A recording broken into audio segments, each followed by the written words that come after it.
تكلا موجود على شبكه معروف الإنترنت. معروف معروف معروف. في اسئله المسيحيين بيوجهوها للموقع ده، للكنيسه دي، في سنوات من ايميلات الناس اسئله عن الكتاب المقدس. تمام. من هو كاتب سفراي؟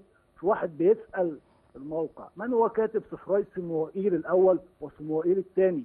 ولماذا سمي بهذا؟ الاجابه نفس الموقع. لو دخلنا كتبنا في جوجل جميل جميل، ماشي. الاب تكلا هنلاقي ماشي ماشي. كاتب سفراي صموئيل الاول وصموئيل الثاني غير معلوم. تمام. الكتاب المقدس يحتوي على أسفار غير معلوم كاتبها. نعم. الشيخ وسام بين ذلك يعني باستفاضة. بارك الله فيك، ممتاز يا أخ تامر. تمام ممتاز. على فكرة أنا دخلت الموقع ده ورأيت هجوما على إنجيل برنابا الذي ذكر فيه اسم سيدنا محمد عليه الصلاة والسلام، هجوم شرس. طب شكرا يا أستاذ تامر، أشكرك. طبعا أشكرك يا أستاذ تامر، بارك الله فيك، ربنا يرفع قدرك في الدنيا والآخرة. طيب، فالنبي عليه طبعا كان عندي قواعد عايز أقولها لشيخ الإسلام ابن تيمية، ولكن نقول الحديث. فحتة أنا كائن قبل إبراهيم جاءت على لسان سيدنا محمد عليه الصلاة والسلام بنفس المعنى عن نفسه، والمسلمون عندما سمعوا ذلك من سيدنا محمد لم يعبدوا على النبي عليه السلام، ولم يقولوا أن رسول الله صلى الله عليه وسلم هو الأول والآخر. يعني هم يقول قال لك النص بتاع أنا كائن قبل إبراهيم يقول لك معناها مش عارف باللاتيني إيه. حتى أخ اسمه معاذ جزاه الله خير قال لهم غلبتونا خليتونا درسنا لاتيني عشان نعرف نرد عليكم. فسبحان الله، الحمد لله أن القرآن نزل قرآنا عربيا. يا مرحبا يا شيخ عماد عطية، أهلا وسهلا بأهل اسكندرية. السلام عليكم، ازيك يا شيخ إيهاب؟ يا أهلا وسهلا بحبيبي، ربنا يبارك في حضرتك. اتفضل اتفضل. أنا عايز أبشرك الأول كده إن الله ينصر هذا الدين بالرجل الفاجر. الله صح. فهذا الزكريا كان سبب وما زال يكون سبب في إسلام كثير من النصارى بسبب كذبه وتدليسه. تمام. فكل من يسأل نفسه لماذا هذا يكذب على الإسلام ويدلس يبحث في هذا الدين ويجد أنه هو الدين الحق. على فكرة أنا هجيب مقطع صوتي لواحد من إخواننا النصارى دخل في الإسلام بسبب أنه عرف أن هذا الرجل كذاب. هبقى أجيبه إن شاء الله. كنت عايز برضو أتكلم على إنجيل لوقا وإنجيل يوحنا. خد راحتك. بس طبعا أنا محرج خالص يعني أتكلم بعد الشيخ وسام. الله يجازيك خير، أنت راجل مؤدب يا أخ عماد. ربنا يكرمك، بس هو طبعا الوقت ما بيسعهوش إن هو يتكلم على كل حاجة يعني. جزاك الله خير. أنا نفسي كده تتفقوا مع بعض كلكم تكونوا كتلة واحدة. نفسي. ما هو ده بالفعل موجود يا شيخ. لا، كل الغرف التي تهتم بهذا الأمر تكون كتلة واحدة.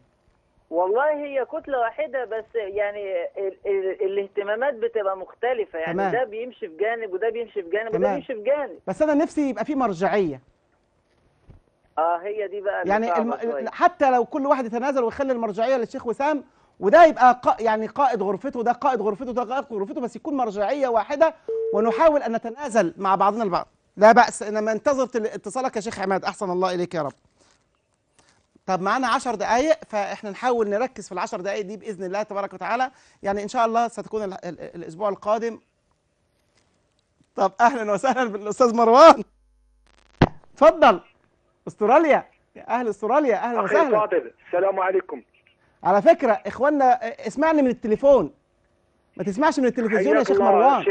شيخنا الفاضل، وجزاك الله عنا كل خير يعني، ونتمنى من الله سبحانه وتعالى يعني أن يجعل هذا العمل يعني في ميزان حسناتنا جميعا، ويعني أن نجتمع على حوض المصطفى إن شاء الله يوم القيامة، نشرب من يديه الطاهرتين يعني شربة لا نظمأ بعدها أبدا إن شاء الله. آمين يا رب. تريدني يعني أن أتمم.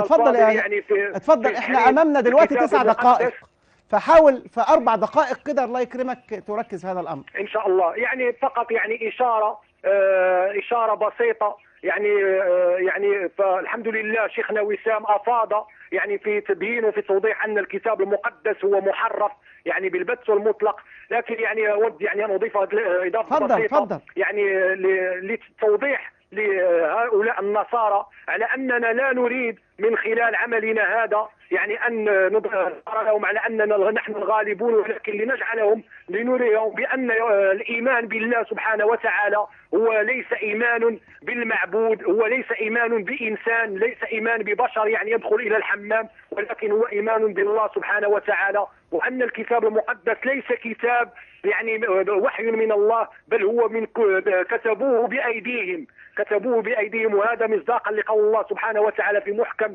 يعني الكتاب القرآن الكريم.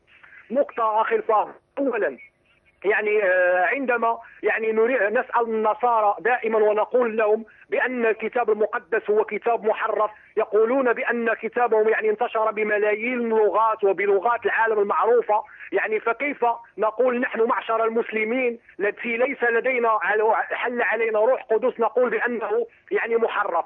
الجواب على هذا السؤال نقول بأنه بتشابه النسخ وتطابقها يعني على الرغم من كثرتها هو أمر غير مسلم به بتاتا. لماذا؟ بوجود الاختلاف في تلك النسخ من ناحية واختلافها في عدد الأصفار من ناحية أخرى. فكما يعني يعلم الجميع ويعلم الإخوة الذين يدخلون على برنامج البالتولك والذين يعني تتلمذوا على يد الشيخ وسام جزاه الله كل خير، يعلمون بأن نسخة الكاثوليك تختلف عن نسخة البروتستانت في عدد الأصفار، حيث يعني تزيد هذه النسخة أي نسخة الكاثوليك عن النسخة البروتستانتية ب7 أصفار وأكثر. ويطلق على هذه الأصفار هي السبعة هي الأصفار الأبوكريفة. تمام. مع العلم بأن هذه الأصفار يعني السبعة هي من ضمن الترجمة السبعينية واللاتينية.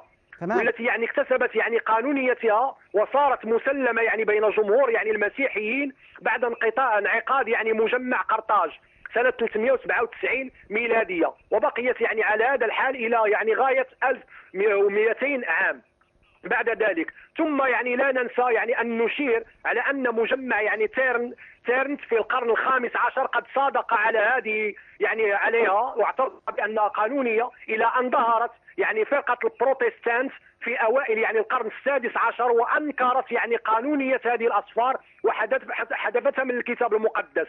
وبالتالي يحق لنا نحن معشر المسلمين أن نوجه السؤال التالي إلى البروتستانت: أليس حذفكم لهذه الأصفار السبعة يدل على أن الكتاب المقدس كان محرفا تحريفا بالزيادة؟ تمام. طوال يعني مئات السنين والأجيال. تمام. حتى وقت يعني ظهورهم وإنكارهم لهذه الأصفار. تمام. هذا السؤال الأول. تمام. وهذا يعني أن كتاب الكاثوليك يعني الموجود الآن محرف بالزيادة. تمام. ونقطة مهمة أخرى يعني الإخوة المستمعين دول يقولوا دول أنتم محرفين بالزيادة، ودول يقولوا دول أنتم محرفين بالنقصان، يكفروا بعضهم بعضا. نقطة مهمة أخرى أخي تفضل يا شيخ يعني مروان. نريد أن نوضحها يعني في الفقرة السابعة من الإصحاح الخامس من رسالة يوحنا، والتي يعني تسمى كذلك بالفاصلة اليوحنوية، والتي جاء فيها: فإن الذين يشهدون في السماء هم ثلاثة، الآب كلمة والروح القدس، وهؤلاء الثلاثة هم واحد. هذا النص هو الذي يعتمد يعني معشر يعني النصارى بجميع طوائفهم باستثناء يعني شهود يهوه، يقولون بأن هذا دليل على الثالوث، أو هذا دليل على يعني أن الذات الإلهية والعياذ بالله تتكون من 3 أقانيم. فنحن يعني نحيلهم على أن هذه الفقرة هي فقرة مزيفة كما أشار يعني علماؤنا الأفاضل والباحثون يعني في مجال مقارنة الأديان. وأعتذر وأضع على هذا اللفظة يعني مقارنة الأديان، أقول لهم يعني عبر هذا البرنامج الفاضل وعبركم شيخنا الفاضل على أن لا وجود لشيء اسمه مقارنة الأديان. تمام. وإنما يعني الدين عند الله هو الإسلام. تمام. فنحن نعتبر أن الدين الحقيقي هو دين الله، هو دين الإسلام. هو هذا الدين العظيم الذي تكالبت عليه فرقه يعني فرق يعني الضالة، فرق الإلحاد، فرق الكفر، فانقلبت عليه نظرا لأن يعني هذه الأمة هي أمة مستضعفة على سطح الأرض. تمام. أقول لهم بأن لا وجود لشيء اسمه مقارنة الأديان، وإنما أنتم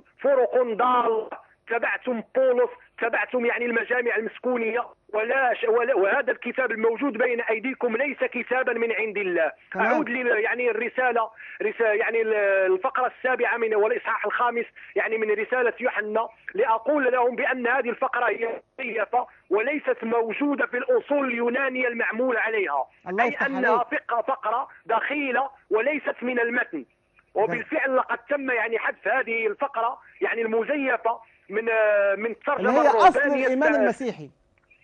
نعم تم حذفها من الترجمة الرهبانية اليسوعية المطبوعة يعني سنة 1986. وكذلك تم حذفها من التراجم الكاثوليكية العربية الحديثة، وتم حذفها كذلك من الترجمة الفرنسية المسكونية، وكذلك تم حذفها من ترجمة لوي سيغو الفرنسية، وتم حذفها يعني من جميع يعني الترجمات الغربية الحديثة كالترجمة القياسية الإنجليزية إلى آخره.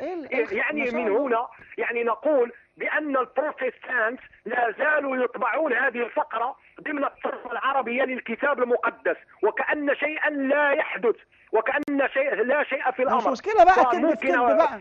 ممكن يعني أحيل يعني الإخوة أو يعني الضيوف المستمعين أو النصارى، أتمنى من الله أن يفتحوا عقولهم ويراجعوا يعني كتاب الحياة والكتاب المقدس، طبعة يعني دار الكتاب المقدس